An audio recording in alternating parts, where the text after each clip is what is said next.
一种朋友说的，我叫北木山不老路，บนสังก้อนะแล้วชื่อสังก้อนะชื่อสังหวงก้อนู่นเนาะแต่ชื่อมาแต่ชื่อเนาะกูตัวเลี้ยจอเลยแล้วที่สังเลยชอเลยตะกี้เลยที่เซมที่แต่กูจะเป็นหมูใช้อาเดียแล้วว่าชื่อเลี้ยจานะ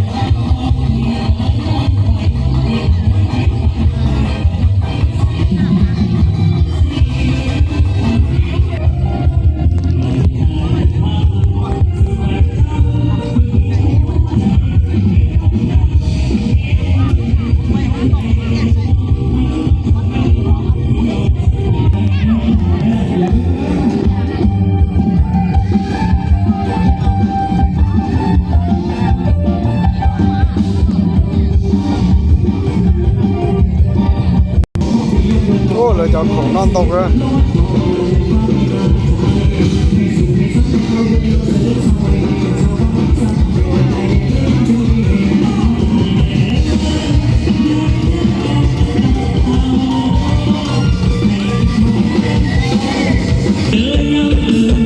แล้วปาเต้ชี้สั่งก้อนมั้ง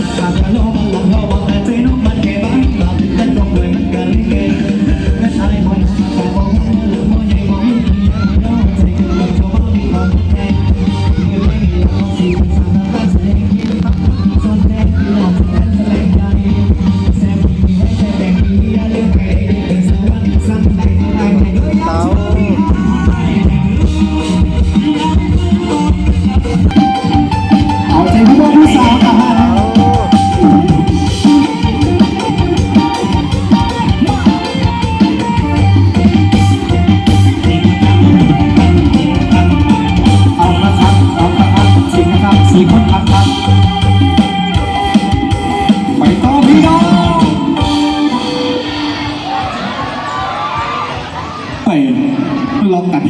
กับทุกภาคส่วนบัดหมดซึ่งเนาะส่วนนี้การใช้คำลงแรงกันและการแข่งเรือ